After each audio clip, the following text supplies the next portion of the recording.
할렐루야.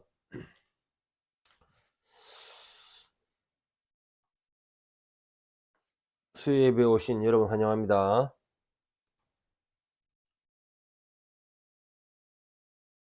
기도하고 시작하겠습니다. 주님,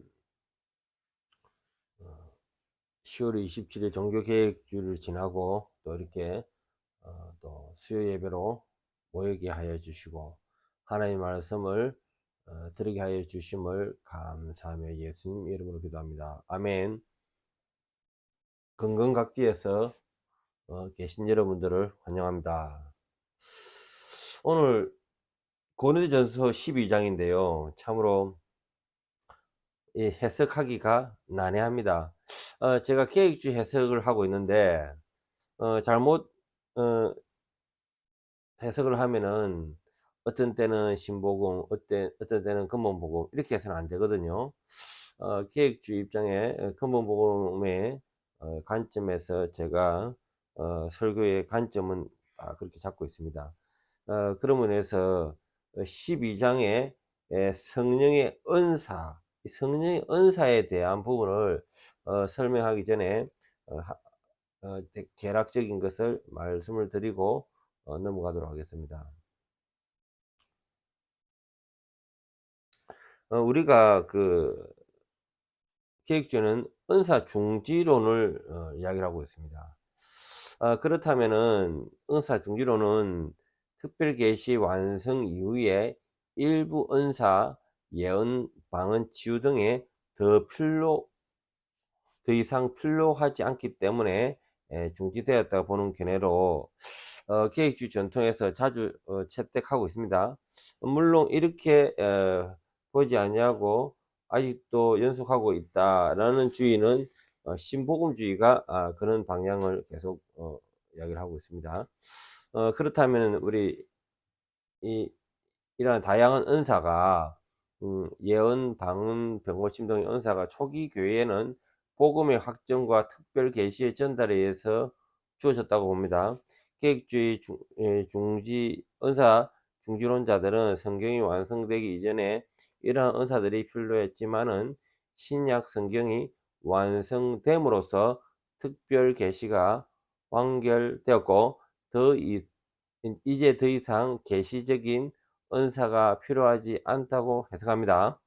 성경 자체는 하나님의 완전하고 충족한 말씀으로 모든 필요한 진리를 담고 있기 때문에 더 이상 계시적 은사 없이도 교회가 충분히 세워져 갈 수 있다고 이야기하고 있습니다. 그리고 다양한 어, 영적 은사의 다양성과 교회의 유익입니다. 은사 중지론에 따르는 계획주의자들은 고린도전서 12장에 설명하는 은사가 교회의 유익을 위한 것임을 인정하며 성령께서 여전히 교회에 다양한 은사를 주신다고 믿습니다. 그러나 그 은사들은 계시적인 은사가 아닌 성령의 인도하심에 따라 섬김과 봉사, 목회, 가르침 등 실천적인 은사 등에 초점을 두고 있습니다. 즉 방언과 예언 등을 중지되었으나 교회의 덕을 세우기 위해 일반적인 은사들은 여전히 성도들을 통해 나타나며 이를 통해 성령께서는 교회를 다스리시고 세워 가신다고 봅니다. 그래서 13장에 볼 때 은사 중리론자들이 계획주의자들은 고린도 13장에서 바울이 언급한 온전한 것이 올 때 예언 방언 등이 그칠 것이라고 구절을 주목합니다. 고린도전서 13장 8에서 10절 여기에서 온전한 것을 성경의 완성 또는 그리스도의 재림으로 보는 해석에 따라 계시적 은사는 더 이상 필요하지 않으며 말씀을 통해 성령의 은사와 능력을 누리도록 교회가 부음을 받는다고 설명하고 있습니다. 네. 그러면 자세하게 고린도 12장을 들어가도록 하겠습니다. 1절 형제들아 신령한 것들에 대하여 내가 너에게 알지 못하기를 원하지 아니하노니 바울은 성령의 은사에 대해서 무지에서 벗어나야 한다고 합니다. 계획주의에서는 성령의 은사는 올바로 이해하고 그 목적이 하나님과 교회에 대해 사용되기를 강조합니다. 자, 2절에서 3절. 너희가 알거니와 너희가 이방인으로 있을 때도 말 못하는 우상으로는 끄는 대로 끌려갔느니라. 그러므로 내가 너희에게 알리노니 하나님의 영으로 말하는 자는 누구든지 예수를 저주할 자라 하지 아니하고 또 성령으로 하지 아니하고는 누구든지 예수를 주시라 할 수 없느니라. 바울은 참된 성령의 은사와 그리스도를 부인하는 거짓 영을 구분하라는 권면을 합니다. 개혁주는 참된 은사가 그리스도를 주로 고백하게 하며 성령의 은사는 항상 예수 그리스도께 영광을 돌리는 방향을 작용함을 강조합니다. 4절에서 6절 은사는 여러 가지나 성령과 같은 직분은 여러 가지나 주는 같으며 또 사역은 여러 가지나 모든 것은 모든 사람 가운데 이루시는 하나님은 같으니 은사는 다양함에도 불구하고 모든 은사가 동일한 성령과 하나님께로부터 나온다고 설명합니다. 계획주의는 교회의 하나님됨을 위해 다양한 은사를 성령께서 주셨다고 해석하며 하나님께서 주권적으로 교회를 세우기 위해 각자에 맞는 은사를 주셨다고 강조합니다. 사람마다 은사를 다 주셨거든요. 기도하면 은사가 무엇인지 하나님께서 깨닫게 하십니다. 저도 성령께 많은 기도를 했습니다. 은사를 달라, 은사를 달라. 그런데 하나님께서 저만에 맞는 은사를 주셨습니다. 다 은사는 다양하게 주어집니다. 교회의 유익을 위해서 주어진단 말입니다. 자, 7절 각 사람의 성령을 나타내심은 유익하게 하려 하심이라. 교회는 은사는 교회의 덕을 세우기 위한 것이다. 예. 기획주의는 은사가 개인의 자랑이나 명예가 아니고 교회의 공동 유익과 성장을 위해 주어졌음을 강조합니다. 그래서 아기를 보면요, 눈, 코, 입, 다리 온 기관이 다 달려 있는 것 같이 한 교회에서 성도가 있으면은 그 성도가 뭔가를 감당할 수 있는 은사를 주신다는 겁니다.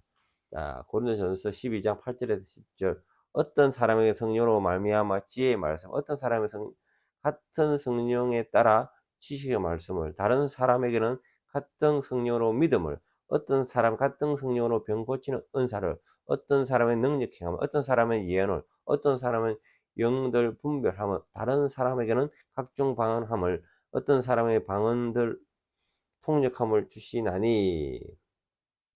다양한 은사들이 성령에 의해서 주어진다고 나열됩니다. 됩니다. 계획주의에서는 초기에 이러한 은사들이 특별 계시와 교회 확립을 위해 주어졌다고 보며 이후 성경 완성된 후에 계시적 은사, 방언, 예언 등은 중지되었고 지금은 일반적 은사들이 교회에 주어져 하나님의 뜻을 이루도록 하도록 한다라고 해석하고 있습니다.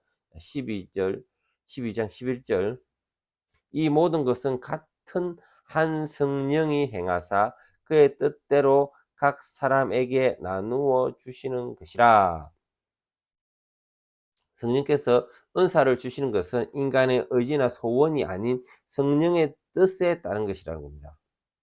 성령의 뜻대로 주님께서 뿌려주시는 겁니다. 계획주의에서는 여기서 성령의 주권과 절대성을 강조합니다. 하나님의 절대적인 주권성이죠. 예. 은사는 성령에 따라 주어진다는 것을 확인합니다. 이런 은사도 성령께서 우리가 간구하는 것도 주시지만은 성령께서 필요하시면 주어진다는 겁니다. 자, 12절에서 14절 몸은 하나인데 많은 지체가 있고 몸의 지체가 많으나 한 몸인 같이 그리스도도 그러하니라. 교회가 다양한 은사를 통해 하나님을 통일되어야 함을 설명합니다. 하나로 교회는 다양한 은사를 통해 하나로 통일되어야 함을 설명합니다. 계획주에서는 모든 성도가 그리스도 몸 한 지체로서 각각의 역할을 통해 공동체가 온전하게 세워지는 것이 교회의 이상적인 모습이라고 봅니다. 고린도전서 12장 15절부터 20절까지 만일 발이 이르되 나는 손이 아니니 몸에 붙지 아니하였다 할지라도 이로써 몸에 붙지 아니한 것이 아니요. 몸의 지체는요 각각의 역할을 가지고 있습니다. 교회에 성도가 있다면요 그 성도의 각각의 역할이 있는 겁니다. 각 지체가 서로 보완적임을 강조합니다. 계획주에서는 모든 은사가 상호 보완적이라는 것을 중시합니다. 교회 안에 어떤 은사라도 열등하지 않음을 강조합니다. 21절에서 26절 눈이 손들어 내가 너를 쓸데없다 하거나 또 머리를 발들어 내가 쓸데없다 하지 못하리라. 바울은 교회 안에서 어떤 은사도 소홀히 여기지 않아야 하며 모든 은사가 함께 작용해 함을 강조합니다. 계획주에서는 교회 구성원들이 서로 존중하고 각 은사가 교회를 세우기 위해 필요하다는 것을 중요하게 여깁니다. 그런데 이 유익을 위해서 써야 되는데 자기 자랑이라든가 그리고 영적 교만 이로 인해서 교회에 하나님의 또 영적인 매를 맞게 되는 경우가 많습니다. 제가 그랬던 것 같습니다. 한때 그러한 영적인 교만에 빠져서 이런 은사 가운데 영적인 교만에 빠졌던 그러한 적이 있었습니다. 그래서 우리가 은사를 주시는 것은요 결국 교회의 유익과 하나님의 영광을 위해서 써야 한다는 것이죠. 그래서 은사는 하나님의 주권 가운데 주시되 은사주의가 되면 안 되는 거죠. 이 은사주의는 결국 지금 오늘날 실태가 은사주의와 말씀 중심이 있다면요 오늘날 실태는 이리 된 겁니다. 말씀보다 은사가 위에 올라가 있습니다. 철저하게 우리는 10월 27일 종교개혁주일입니다. 오직 말씀 중심임을 우리는 깨달아야 됩니다. 성경이 왜 계획주의가 일어났는가? 왜 중요한가? 오직 믿음이다. 오직 말씀이다. 그래서 종교개혁을 일으켰던 목적이 되는 겁니다. 그래서 우리가 이런 은사는 하나님의 주권 가운데 줄 수가 있습니다. 그런데 그것을 우리가 신봉하면 문제가 되는 거죠. 은사는 초보적이요 일시적인 겁니다. 그래서 그것에 맹신하기보다는 말씀 중심에 맹신해야 되는 거죠. 지난주에 우리가 설교했던 내용 중에 바울이 결박당하고 지금 로마로 끌려갑니다. 물론 이러한 은사를 기준으로 한다면은 바울의 제자들은 결박당한다는 것이 사실이었습니다. 은사로 볼 때 더 확정되었습니다. 그러나 그 가운데 중심에 주님의 뜻이 뭔가가 더 중요하다는 거죠. 주님의 뜻이. 바울은 잡혀가야 되었고, 바울은 하나님의 종, 응? 사람들의 종이 되어야, 하나님의 종, 아니요. 성경에 뭐라고 되어 있냐면, 유대인은 유대인의 종이 되고요. 또 이방인은 이방인의 종이 되고요. 약한 자는 약한 자의 종이 되었다고 합니다. 바울이. 바울은 이방인의 종이 되기를 원하는 겁니다. 오직 믿음 때문에. 그래서 로마를 간절하게 가기를 원했죠. 그래서 그는 은사를 떨쳐버리고 은사적인 흔적이 있었고요. 은사적인 계시가 있었습니다. 그럼에도 불구하고 그들의 계시를 무시했던 것은 하나님의 뜻이 더 앞섰기 때문에 그는 은사를 저버리고 하나님의 말씀을 쫓아 로마로 떠났던 겁니다. 그리고 이방인의 종이 되고 포로가 되었던 거죠. 자, 그렇게 그는 결박당하고 포로가 되었다. 자, 27절에서 30절. 너희는 그리스도의 몸이요 지체의 각 부분이라. 교회가 그리스도의 몸이며 각각의 성도가 그 몸의 일부로 서로 연결되어 있음을 냅니다. 어, 교회의 공동체의 중요성을 말하고 있으며 각자의 받은 은사를 통해 교회를 세우고 하나님의 영광을 드러내야 함을 해석합니다. 얼마 전에 제가 이제 다른 교회 선교로 갔습니다. 그런데 목사님이 청년들을 위해서 문을 잡았습니다. 손님 대접하기 위해서 문을 잡았습니다. 근데 이 문을 따듬는 게 상당히 힘들거든요. 근데 모 집사님이 오셨습니다. 그분은 굉장히 잘 따듬어요. 또 도톰했기 때문에 얇게 썰으면서.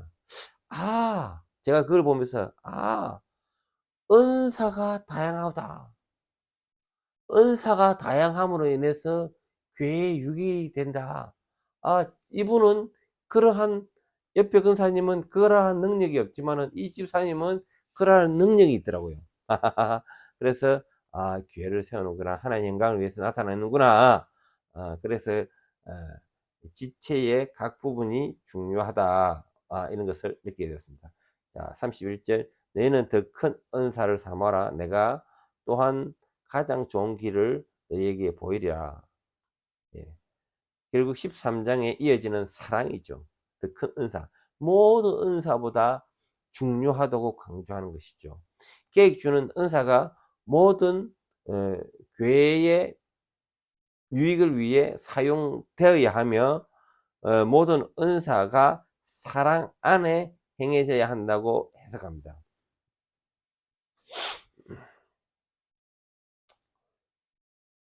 은사들이 하나님 주권적 섭리에 따라 주어지며 교회의 유익과 덕을 위해서 덕을 세우기 위한 것임을 가르치고요. 성령의 은사가 교회의 하나됨과 교회의 성숙을 위해 주어졌음을 강조합니다. 모든 은사가 사랑과 겸손 안에 사용되어야 함을 이야기를 하고 있습니다. 결국 우리 계획주의에서는 더 강조하는 것은요.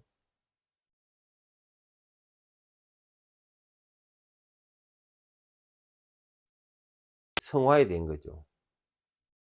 이런 은사를 암만 뛰어난다고 해서 사랑이 없으면요.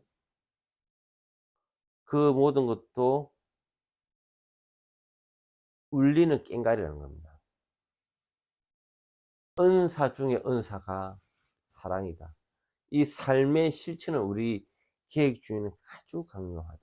자, 이 자세한 부분에 대해서 다음 주에 또 배울 수 있도록 하고 기도하고 마치겠습니다. 주님 감사합니다. 오늘 성령의 은사에 대해서 배웠습니다. 교회를 섬기고 또 유지 관리하는 모든 것들이 교회에 유익이 되는 은사가 아직도 작동됨을 배웠습니다. 교회를 섬김에 있어서 서로 사랑하고 존중하고 믿음 가운데 또 하나 되기를 원합니다. 또 교회의 유익이 되기를 원합니다. 어, 서로 섬기며 존중하며 나아갈 수 있도록 도와주시옵소서. 예수님 이름 기도합니다. 아멘.